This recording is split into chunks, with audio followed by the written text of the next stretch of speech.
अफसाना शकूर दादा के मरकज़ी ख़्याल पर तबसरा कीजिए। अख्तर उरैनवी की फ़नकाराना सलाहियत की पहचान उनके फ़न के अंदर होती है। वह ऐसे माहिर फ़नकार अदीब हैं जिन्होंने इंसानियत के दर्द व गम और निशात व तरब की दास्तान सराई पेश की है। वह एक मुसव्विर की तरह बड़ी हिकमत से किसी मौजू पर सैर हासिल रोशनी डालते हैं। उनकी निगारिशात के अंदर माजी व हाल के तमाम नुक़ूश वाज़ह तौर पर दिखाई देते हैं। एक शख्स की ज़िंदगी में हर दौर की ख़ुसूसियात और उसकी दिलचस्पियाँ मौजूद होती हैं। शकूर दादा की जवानी बड़ी रंगीन थी। वो अद्धी के मलमल का कुर्ता, नहसनिया पार की शफ़ाफ़ उजली धोती और अल्बर्ट शू पहनकर गुलबदन लौंडी से इजहार तमन्ना फरमाया। मसमात करीमन के घर जाया करते थे। शहर जाकर गुलबदन और उसकी मलका मसमात करीमन के लिए कपड़े, सिंगार का सामान और मिठाइयाँ लाया करते थे। ये सब कुछ उस वक्त की बात है जब वह आतिशे जवान थे। ज़माना बदलता गया, उनकी खसलत में भी तब्दीली आई, लेकिन बुढ़ापे में भी कभी भी माजी को ज़िंदा करने की नाकाम कोशिश क्या करते थे। भोली बसरी गज़लों के टूटे फूटे अशार कभी कभार गाते और जवान लौंडियों से मजाक भी कर लिया करते थे। शकूर दादा अपनी पुरकार और मशगूल जवानी के खात्मा पर एक वफ़ाशार और नहायत सलीक़ामंद औरत से शादी कर ली थी। इस तरह शकूर दादा की जवानी की रंगीनी बुढ़ापे की खुशदिली में बदल गई। वह ऐसे जिंदादिल और मसखरे थे कि हर मजलिस में उनकी मौजूदगी मुसर्रत व शादमानी का सबब होती थी। शकूर दादा का मजाक या उनकी बोली किसी दुश्मन के लिए भी कभी तीखी न होती थी। उनकी जिंदा दिली हर जगह खुशगवार और तमव्वुज पैदा कर देता था। शकूर दादा भी अजब इंसान थे। लड़कों के साथ बैठकर ताश खेलना, हंसना और हंसाना उनकी ख़ास आदत थी। अलगर्ज बूढ़े होकर बच्चों की सोहबत का भी मज़ा लेते थे। गांव के ज़मींदारों के सामने नहायत खाकसारी और जिंदा दिली के साथ हाजिर होते थे और उनकी महफिलों को भी रंग व रौनक अता कर देते थे। इस तरह शकूर दादा की ज़ात मुरझा कर भी शोभा थी। बहुत हिकमत व दानाई से शकूर दादा लोगों के दिलों को नर्म करके उन्हें सयाल बना देते थे। यही वो खुसूसियात थी जिसकी वजह कर ज़मींदारों की महफिलों में भी उनकी पजीराई थी। ज़मींदार शकूर दादा की सलाहियतों से कई फ़ायदे उठाते थे। लगान की वसूलियाबी में उनकी टेक्निक निहायत कामयाब होती थी। रफ्ता रफ्ता शकूर दादा अपनी होशियारी की वजह कर खुशहाल हो गए। शकूर दादा ने अपना ख़ानदान की कई यतीम बच्चियों की परवरिश और शादियां करके नेक नामी हासिल कर ली थी।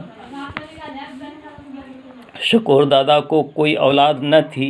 अपने एक भांजा रशीद को सरपरस्ती में ले रखा था। वो नहायत होशियार था। वो कलकत्ता में हुगली के बोटों पर काम करता था और मिस्त्री का काम सीख कर ईस्ट इंडियन रेलवे में प्लेटर हो गया था। लेकिन गांव वालों में अपनी बड़ाई का किस्सा सुनाकर नायब इंजीनियर बताता था। शकूर दादा को भी यकीन था। उसने शकूर दादा को खुशखबरी दी थी कि सर्विस के पैसे वो प्रोविडेंट फंड में जमा कर रहा है। मुलाजमत के ख़ात्मा पर 25,000 की रकम हासिल करके वो गांव में खेत खरीद कर अमीर आदमी बन जाएगा। शकूर दादा को अपने भांजे रशीद की खुशहाली देखने की शदीद तमन्ना थी। वो बाइक़्तिदार और अमीर बनने की तमन्ना में ज़िंदा थे। एक बार उनकी तबीयत सख्त अलील हो गई। डॉक्टरों की तशख़ीस के मुताबिक जिगर में पथरी थी। इलाज और परहेज़ की वजह कर तबीयत संभल गई। वो तमन्नाओं के फ़रेब में ज़िंदा थे। रशीद अपनी नौकरी से फुर्सत पाकर गांव लौट आया। प्रोविडेंट फंड के पैसे उसने बैंक में जमा करा दिया था, लेकिन यह रकम कितनी थी या नहीं थी, यह एक राज की बात बनकर रह गई। शकूर दादा बार बार रशीद को खेत खरीदने की ताकीद करते थे, लेकिन रशीद टाल मटोल करता रहा। गांव के तमाम अच्छे किस्म के खेत फरोख्त हो गए। रशीद ने खेत नहीं खरीदी तो शकूर दादा बहुत मायूस हो गए। एक दिन उनकी हालत फिर ख़राब हो गई। दादी ने भी अपने महर का मुतालबा कर दिया। शकूर दादा ने अपनी तमाम जायदाद दादी के महर में दे दिया। अब वो तमाम रिश्तेदार और अजीज जो शकूर दादा की कुर्बत का दम भरते थे, सब काफूर हो गए। रशीद भी उनसे दूर दूर रहने लगा। इसी हालत में एक दिन शकूर दादा बिस्तर मर्ग पर दराज थे। मिजाज पुरसी के लिए रशीद आया। उस वक्त भी नीम जान हवास बाख्ता शकूर दादा यही पूछ रहे थे कि रशीद बेटा, अब तो बता दे कि प्रोविडेंट फंड से कितने पैसे हासिल हुए हैं। रशीद सोच में डूब गया। उसने सिर्फ यही कहा कि अब अल्लाह को याद कीजिए। इसी हालत में शकूर दादा की मौत वाक़ हो गई। अख्तर उरैनवी ने अफसाना शकूर दादा को ज़रिया बनाकर इंसान की ज़िंदगी के दर्द व अलम और निशात व तरब की एक हसीन तस्वीर पेश की है। इंसान दुनिया के मरग़ूबात का दीवाना होता है। वो तलब दुनिया के लिए रात दिन सख्त मेहनत करता है, लेकिन ये दुनिया इंसान को हसरत भरी नज़र आती है।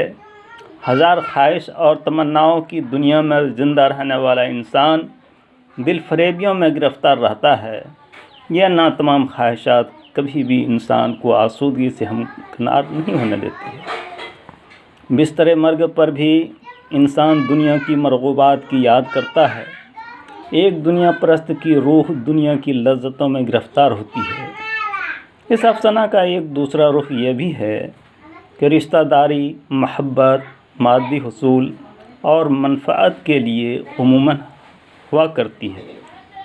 जब शकूर दादा साहब जायदाद थे, उनके अजीज़ व अक़ारिब की महब्बत और हमदर्दियाँ उनके लिए थी, लेकिन जब उन्होंने अपनी जायदाद दादी को महर के एवज़ दे दिया तो तमाम रिश्तेदार काफूर हो गए। दुनिया परस्ती के माहौल में इंसान की क़द्र व मंजिलत इस दुनिया में उसकी दौलत, इज़्ज़त व जाह और रुतबा वगैरह के सबब होती है। लेकिन जब इंसान ज़माना के मसाइब में गिरफ़्तार होकर तंग दस्त, मफलूकुल हाल, मुफलिस वगैरह हो जाता है, तो अपने और पराये सभी हक़ीर और ज़लील समझते हैं। उस वक्त इंसान का माजी काम नहीं आता है।